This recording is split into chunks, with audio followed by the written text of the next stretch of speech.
El país está necesitando de una orientación hacia dónde seguir políticamente. Hay mucho descontento con la administración del presidente Danilo Medina, pero la oposición como que todavía no tiene una propuesta unificada, no es necesario que haya una propuesta unificada de la oposición al gobierno del presidente Danilo Medina o al PLD. Marcha Verde, ¿qué representa en términos electorales? ¿Es esto nada más que la expresión espontánea de la gente en la sociedad indignada por la corrupción o esto tiene una dirección política? Y bueno, los partidos políticos se van a quedar discutiendo una nueva ley electoral o la elección de los miembros del Tribunal Superior Electoral en el Consejo Nacional de la Magistratura. Son preguntas que nos hacemos sobre la actual situación política y queremos alguna orientación. Y hoy se la vamos a pedir a Max Bui, presidente de Alianza por la Democracia, una de las organizaciones que ha actuado con responsabilidad y que ha hecho propuestas políticas en los últimos tiempos. Presentó a Minú Tavares Mirabal como su candidata presidencial en el 2016 y está actuando ahora aliado con una de las organizaciones, Opción Democrática, que es una de las fuerzas políticas, actúa con las demás organizaciones de la oposición también. Max, ¿qué nos puede decir? ¿Hacia dónde debemos enfilar políticamente? ¿Con miras al 2020 o con miras a este año o al 2018? Bueno, en primer lugar, gracias por la invitación, Fausto, y saludos a todas las personas que nos miran y nos escuchan.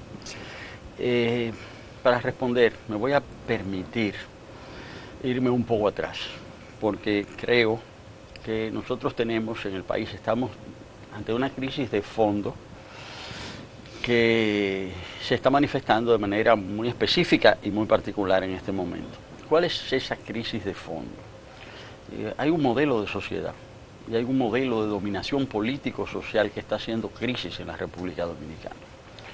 Nosotros hemos sido, como país, una de las sociedades latinoamericanas que más ha crecido, o de las quizás la que más ha crecido de forma constante en los últimos 50 años, pero es también una sociedad en la que no se han podido superar niveles importantes de pobreza y donde se están profundizando las diferencias sociales.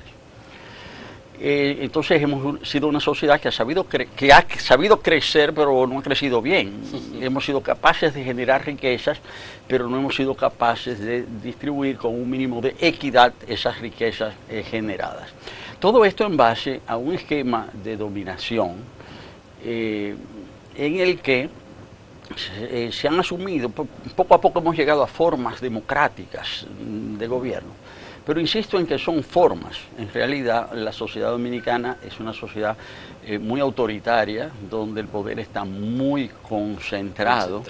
Y donde los primeros 30 años, si se quiere, después de la muerte de Trujillo, 30 y 30 y tantos años, los gobiernos eran, si se quiere, bastante autoritarios, pero al mismo tiempo había la sociedad generó una lucha muy importante por la democracia y contra la corrupción.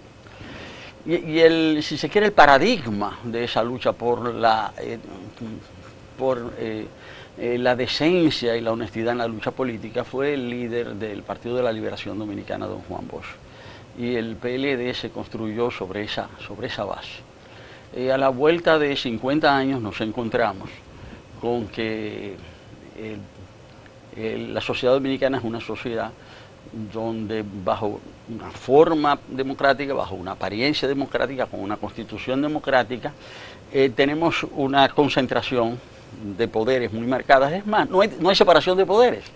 Es decir, todos los poderes están concentrados en un solo partido y en una sola persona. Es más, bueno, la sociedad del país se maneja desde la tercera planta del Palacio Nacional. ¿Estamos en crisis, como entonces, tú has dicho? Sí. ¿Hay una crisis política? Entonces, esa crisis, vivimos un sistema de dominación, se quiere, de partido, sin separación de poderes, con concentración de poderes. Aquí se luchó mucho contra la subordinación del legislativo y del poder legislativo, el poder judicial, el doctor Balaguer. Hoy están tan subordinados o más subordinados que entonces el poder legislativo y el poder judicial a un gobierno, a un régimen autoritario. Pero resulta que ese régimen ya no se basa en una persona, se basa en un partido. Y dentro de ese partido hay conflictos por el control, porque el líder fundador de ese partido insistió en que uno de los problemas fundamentales de la sociedad dominicana era que se utilizaba el poder, don Juan insistió mucho en que se utilizaba el poder como un mecanismo de acumulación originaria, es decir, un mecanismo para desarrollar fortunas al margen de lo económico, es decir, a través de medios políticos, a través del saqueo, a través de la coerción. Y don Juan hizo de eso uno de sus lemas, es decir, luchemos porque el gobierno no sea ese instrumento de acumulación en manos de personas voraces. Incluso él condenaba a lo que él llamaba una pequeña burguesía trepadora que aspiraba a hacerse del Estado para asaltarlo y justamente acumular fortunas. Bueno, pero ¿qué sucede? Que eso es lo que ha sucedido, y ha sucedido quizás le quito el quizás, ha sucedido con mucho más amplitud que antes. Y eso genera naturalmente una lucha intensa por el control del Estado y por el control del partido que controla el Estado.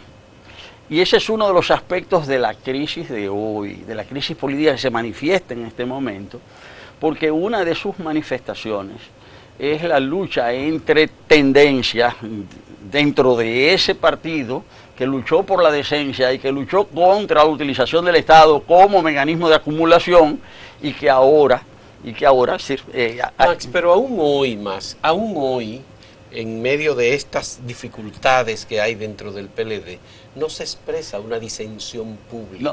El presidente del PLD es una cosa y el presidente de la República y jefe del partido es otra cosa. Sí, pero eso no quita que haya una crisis, que esto haya llegado a momentos de crisis. ¿Por qué? Porque de lo que se trata es de asumir el control del partido, desde el partido asumir el control del Estado para utilizarlo como mecanismo de enriquecimiento.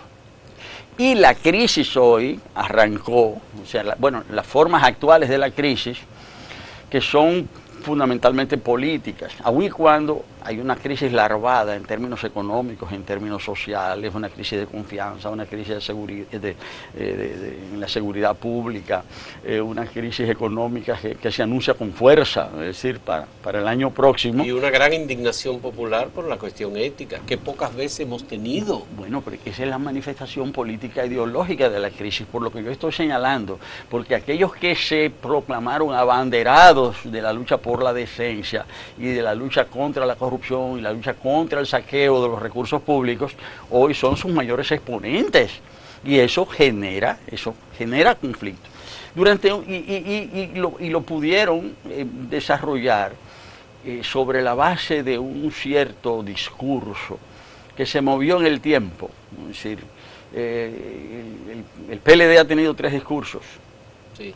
El discurso de Bosch, de la liberación nacional, de la honestidad, de la decencia, de la independencia, de la liberación nacional. El discurso del presidente Fernández, que era el discurso de la modernización, el progreso, de la confianza, el discurso del orden, el discurso de la eficiencia. Y luego el discurso del presidente Medina, dice que es un discurso del presidente cercano, el presidente amigo de... Pero eso no es discurso, eso es una práctica política clientelar. No, pero eso es discurso, eso es discurso. Cuando digo discurso, todo eso está acompañado, es decir, la práctica es un discurso, las formas de hacer son discurso en política, es decir, el relato que se cuenta, la historia, el cuento a ser contado, es decir, el sustento ideológico de lo que se está haciendo, todo eso es lo que yo llamo el discurso, que se expresa, ¿ves? Ese discurso se puede manejar con el silencio, un presidente también, que no habla, un presidente que dice que no habla porque él está trabajando, supuestamente trabajando, eso es discurso. Cuando digo que eso es discurso, eso es parte de un relato político, eso es parte de un cuento a ser contado. Pero ahí voy. Sí, lo que quiero es entrar a la parte de entonces, el camino. Pero vamos a hacer una pausa más. Está bien. Vamos a hacer una pausa en este momento, en nuestro primer segmento, y en el segundo segmento vamos a entrar a responder algunas de las cuestiones actuales, porque esta es la explicación, lo que hemos visto. En un momento retornamos con Max Wynn.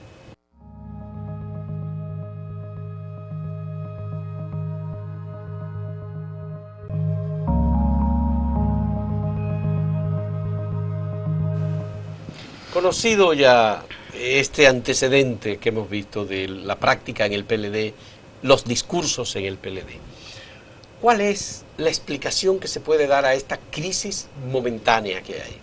Bueno, muchas movilizaciones populares, la gente está en la calle, la Marcha Verde es una expresión, pero por otro lado el Estado está a la ofensiva. El gobierno tiene la elección de los miembros del Tribunal Superior Electoral y Suprema Corte de Justicia, está pendiente la modificación de la ley electoral y de la ley de partidos políticos, y por otro lado también está pendiente la cuestión de las acusaciones por corrupción a funcionarios públicos y a funcionarios de la oposición. Bien.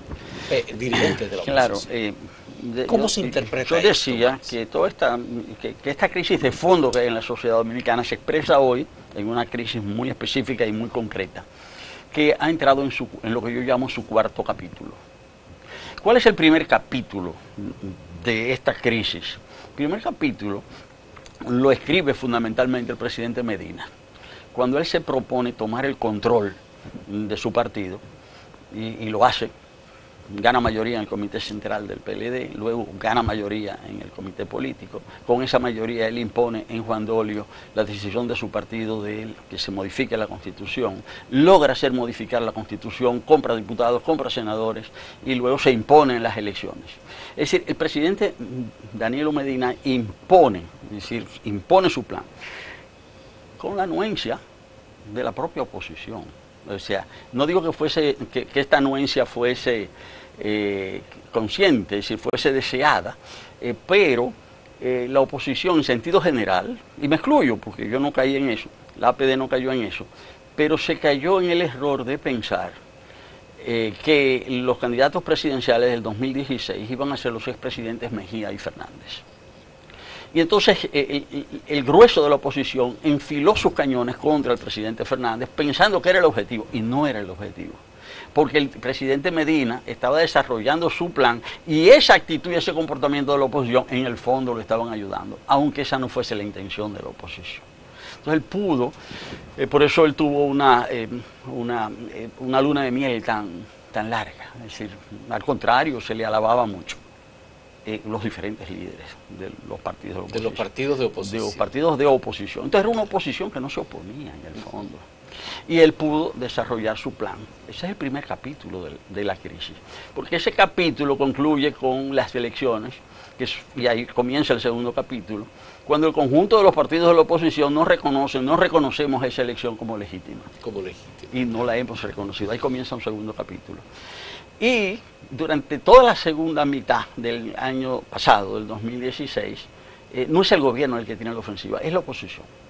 Y si cómo tiene la oposición, reclamando democracia, reclamando reglas electorales verdaderamente más democráticas, reclamando una constitución más equilibrada de los órganos electorales, apelando a las organizaciones sociales, hablando con los rectores de las universidades, con las iglesias, con el empresariado, y eso tiene resultados, limitados, pero tiene resultados, porque se logra que el gobierno no ratifique la Junta Central Electoral que produjo el fraude del año pasado. Y se establece una Junta Central Electoral que no era la que deseaba como tal la oposición, pero indiscutiblemente que es una Junta Central Electoral más equilibrada que la anterior. Ese es el segundo capítulo, y quien toma la iniciativa en esos 6 meses es la oposición. Pero con la confesión de Odebrecht, en diciembre. Entramos al tercer capítulo, y ese capítulo comienza en enero. El gobierno queda perplejo, no entiende bien lo que está pasando, cree que, bueno, van a hacer una manifestación, piensan primero que ahí no va a ir gente, esperan a ver, va mucha gente, después piensan que eso se va a desinflar, apuestan al tiempo, porque como el tiempo siempre siempre les ha favorecido, entonces, pero la cosa sigue creciendo, tratan de tomar iniciativas clásicas, de esas iniciativas que se usan siempre, que nunca dan resultados. Vamos a crear una comisión, la comisión se forma en enero, se prometen resultados para febrero, para poderlos utilizar en el discurso del 27, no llegaron los resultados en febrero, no llegaron en marzo, llegaron en abril, no llegaron hoy estamos ya en junio, terminando junio, todavía no hay resultados, pero los están prometiendo, cada mes los prometen. Ya se habla incluso de supuestas deserciones de la comisión. Sí, pero en todo caso, fuera de la especulación, lo que es un hecho es que la comisión no ha podido evacuar un informe. Eso es un hecho incontrovertible. Pero también la línea fundamental del gobierno fue, bueno, tenemos que tratar de que esto se conozca lo menos posible.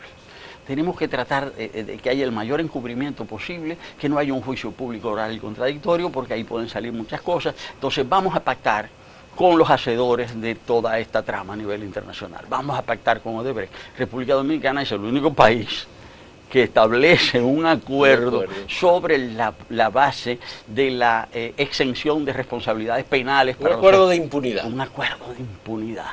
Sí. Y dice, bueno, vamos a trabajar. Primero lo montan mal, le salen mal, un juez dice que no, luego lo hacen. Pero en eso se van prácticamente 5 o 6 meses en el que la iniciativa no ha estado en manos del gobierno, ha estado en manos de ese movimiento cívico, de ese movimiento ciudadano, de ese movimiento social. Y entramos al cuarto capítulo. Y el cuarto capítulo está marcado por un intento del gobierno de retomar la ofensiva. La ofensiva perdida a partir de las elecciones ilegítimas. ¿Con la actuación del Ministerio Público? Sí, o sea, es para retomar la iniciativa. Es decir, bueno, dice, bueno, se parte de la ficción democrática, ¿verdad? ¿Cuál es la ficción? Bueno, un país democrático, hay diferentes poderes. Entonces, que la justicia actúe. ¿Qué justicia? Pero si es una justicia que se maneja desde la tercera planta del Poder Ejecutivo, al Ministerio Público, pero que si es un miembro, si es un dirigente del PLD, el Procurador General. Pero se usa ese discurso, ese relato. Sí, pero se sometió a la justicia al ministro de Industria y Comercio, sí, al senador de Santiago, al senador de San Cristóbal, sí, a 2 miembros más del comité, un miembro del comité político. Eso tiene su explicación. Radamés Segura. Pero eso tiene su explicación. Ajá. No. ¿Cuál es la explicación? Es que hay 4 grupos de sometidos, de personas encartadas, 4 grupos. Hay un grupo, primero, el grupo pequeño, de los que no se podían librar porque están demasiado marcados por el caso.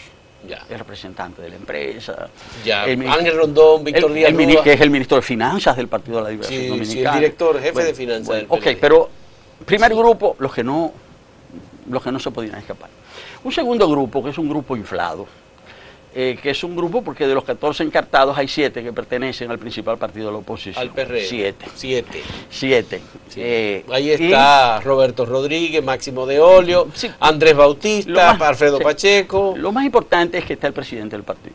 Ya. Es lo más importante. Andrés Bautista.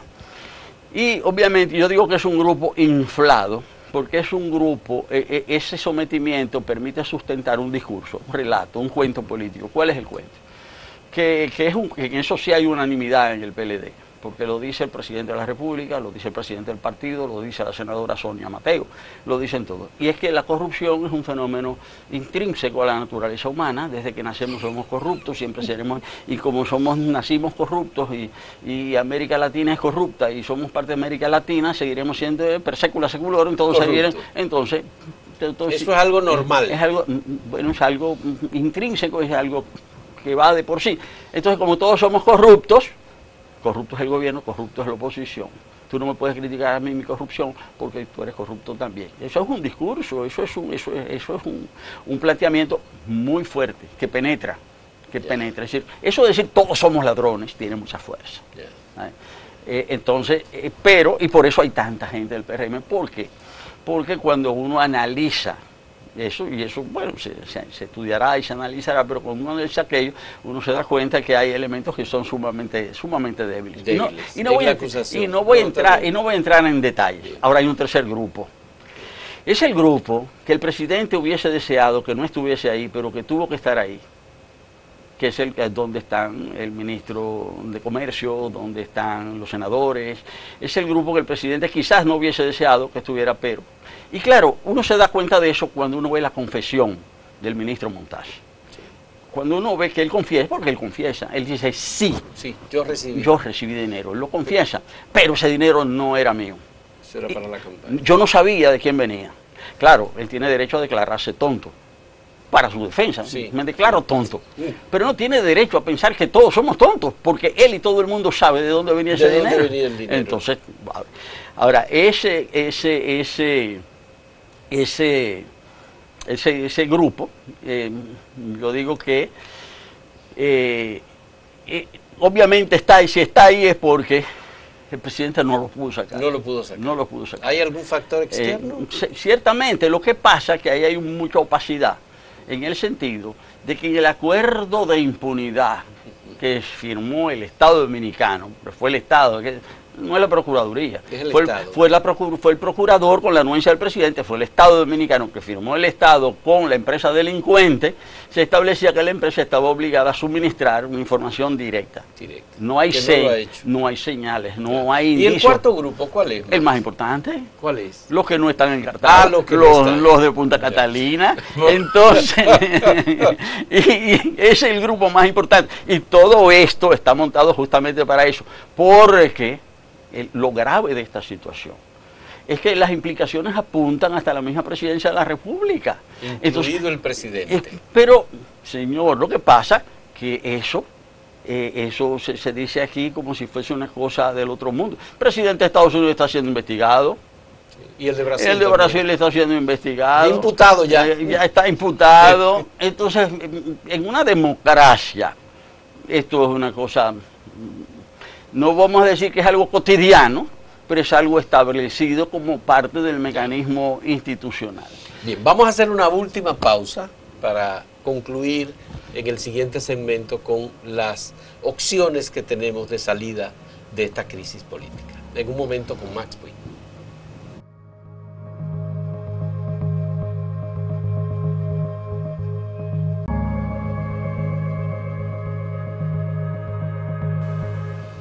Max, ¿cómo se puede perfilar una solución a esta crisis que tenemos, en donde hay mucha decisión de la sociedad que sale a las calles, hay falta de confianza en los partidos en general, y la gente está como, bueno, no nos importan los partidos, estamos con Marcha Verde, que no es partido político, y queremos un cambio? Claro. Estamos en un momento muy difícil, porque no se sabe realmente hasta dónde esto puede llegar. Es decir, en el sentido de que el gobierno, toda su estrategia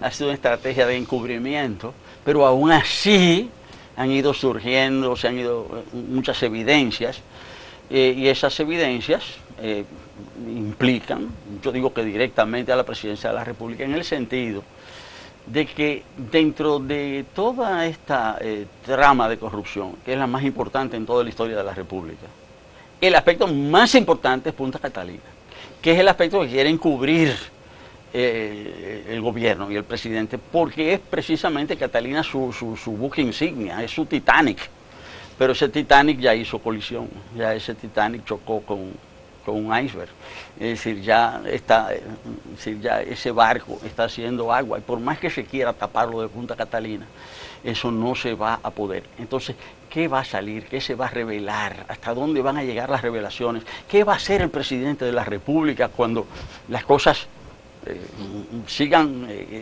haciéndose evidentes? Entonces, eso puede llevar a confrontaciones muy grandes. ¿Por qué? Porque desde el punto de vista racional, no estoy diciendo que eso es lo que va a suceder, desde el punto de vista lógico, a que lo que procedería en una sociedad, en una crisis de ese tipo, es llegar a un gran acuerdo nacional para la transparencia, es decir, para que se investigue todo esto, ¿verdad? Que se hagan las auditorías correspondientes. Y hay condiciones para un acuerdo nacional. Estoy diciendo lo racional. Pero yo lo que no creo que vaya. Yo digo lo que sería lo lógico. Ya. No creo que se vaya a dar, porque el gobierno está dando señales de que quiere ir por otro lado. O sea, hacer luz sobre esto, transparentar aquello. Anular a todos los demás actores. Llegar a fondo, es decir, para poder responder a ese reclamo ciudadano de fin de la impunidad. Pero hay factores externos que impiden al gobierno. Pero hay otro, pero eso debería ser también conducir a un acuerdo político para establecer una legislación electoral más democrática. Es decir, pero eso no es lo que se está haciendo. No hay pacto. El gobierno está llevando eso, imponiendo una solución. No una solución, está imponiendo... Pero ahí están los representantes de los partidos de oposición. No, es decir, es igual que en el Consejo de la Magistratura, van a elegir los miembros del Tribunal Superior Electoral, está el presidente y 5 más y hay 2 de la oposición. Entonces, es decir, los que quiera el presidente. Exacto, pero yo cuando hablo de pacto no hablo de imposición presidencial. Eso sería lo lógico, lo racional, que se investigue, que se audite, que se haga luz. Pero en la Junta se logró un acuerdo y este es más racional, esta Junta que la anterior. Bueno, pero justamente yo estoy diciendo hacia dónde deben ir las cosas. Pero no creo que el gobierno esté caminando en esa dirección. Es decir, el gobierno está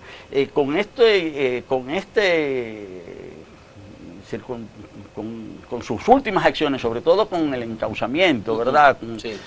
Con la investigación del caso, el gobierno pretende al mismo tiempo atacar la oposición interna que tiene dentro de su partido y atacar el movimiento ciudadano. Pero va a haber reacciones, la sociedad va a reaccionar, internamente el PLD, Leonel Fernández y los otros van a tener que reaccionar. Pero es que justamente, es que yo creo... ¿Hay control sobre lo que diga Temístocles Montaz? Es que yo creo justamente que, aunque el gobierno está haciendo un intento por retomar la iniciativa, y lo está haciendo de forma agresiva, pero las cosas no le están saliendo del todo bien, porque hay muchos elementos que se le escapan a su control, y de ahí lo impredecible de lo que pueda suceder en este momento. El gobierno no tiene todos los controles en su propia crisis interna. La crisis interna del PLD está creciendo.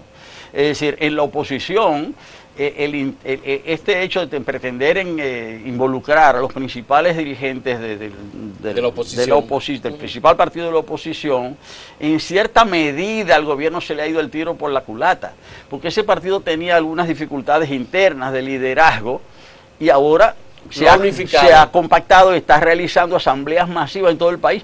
O sea, el gobierno indirectamente ha movilizado al PRM, o sea, lo ha salvado, es decir, pretendiendo hundirlo.